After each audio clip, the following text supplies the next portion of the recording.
নমস্কাৰ আপোনালোকক মোৰ ইউটিউব চেনেল সৃষ্টি নাৰ্চাৰীলৈ স্বাগতম জনালোঁ। এয়া এই ফুলজোপা হয়তো সকলোৱে চিনি পাইছে। এইজোপা হৈছে ক্ৰিচেন্থেমাম স্নোবল ভেৰাইটি। এইটো হৈছে লাইট পিংক কালাৰ।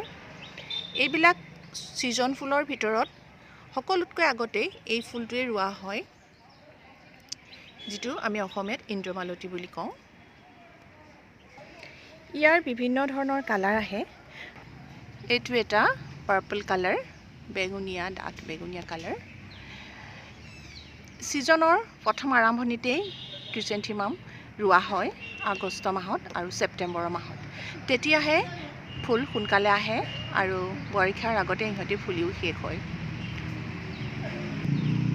এজোপা হোৱাইট কালাৰ।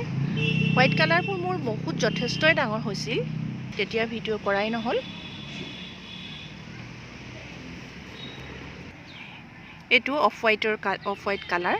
হোৱাইট কালাৰটো চবতকৈ ডাঙৰ হৈছিলে মোৰ এবাৰ, একেবাৰে বলটো নিচিনাই হৈছিলে। আৰু এইটো এটা য়েল্ল' কালাৰ। এইটো একেবাৰে বল হৈ নাযায়, এনেকুৱাই হৈ থাকে। ক্ৰিচেন্থেমামক আপোনালোকক এতিয়া ৰোৱা সময়টো ক'লোঁ, আৰু এতিয়া কাটিঙৰ সময়টো মই আপোনালোকক কওঁ বুলি ভাবিছোঁ। এতিয়া ফেব্ৰুৱাৰী মাহত গছৰ গুৰিত পুলিবোৰ ওলাবলৈ আৰম্ভ কৰে। মই আপোনালোকক দেখুৱাই দিছোঁ। এনেধৰণেৰে এইবোৰ পুলিবোৰ ওলাইছে আৰু লাহেকৈ এনেকৈ পুলিবোৰ ওলাবলৈ আৰম্ভ কৰিব। আৰু কেইজোপামান মই আপোনালোকক দেখুৱাই দিছোঁ। গুৰিত এইবোৰ দেখিছে নহয়, এই পুলিবোৰ এনেকৈ ওলাইছে। এইবোৰ এতিয়া ফেব্ৰুৱাৰী মাহত ওলাবলৈ আৰম্ভ কৰে, জানুৱাৰী শেষৰ পৰা। এইবোৰ আমি এতিয়া কাটিং কৰিব লাগিব।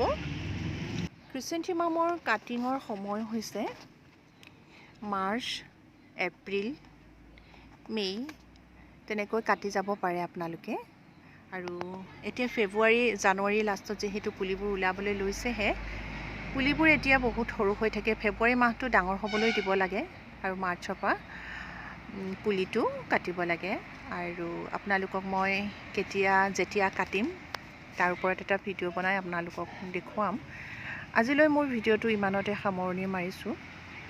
আৰু সামৰণি মৰাৰ আগতে আৰু দুটামান কথা ক্ৰিচেন্থেমামৰ ওপৰত ক'বলৈ থাকি গ'ল, তাকে কৈ লওঁ। ক্ৰিচেন্থেমামত আপোনাৰ বহুত যথেষ্ট সাৰ লাগে। সেইকাৰণে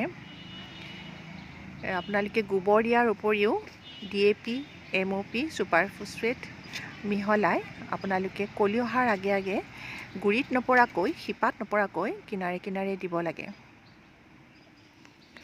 আৰু তাৰ পাছতো আপোনালোকে আকৌ কলি আহিলে গোবৰ দিব লাগে। আৰু ৰ'দ ঘাই জেগাত বিশেষকৈ ভাল হয়, ফুল ডাঙৰ হয়। ক্ৰিচেন্থেমামে ৰ'দ খুব ভাল পায়, গতিকে আপোনালোকে ৰ'দতহে সদায় ক্ৰিচেন্থেমাম ৰাখিব, টাবত যদি ৰুৱে। আৰু যদি মাটি টুকুৰা ৰ'দ পৰা হয়, তেতিয়া তাত আপোনালোকে ক্ৰিচেন্থেমাম ৰুব আৰু খুব ভাল ৰিজাল্ট পাব। আৰু কাটিঙৰ ভিডিঅ'টো মই আপোনালোকলৈ লৈ আহিম মাৰ্চৰ শেষৰ ফাললৈ।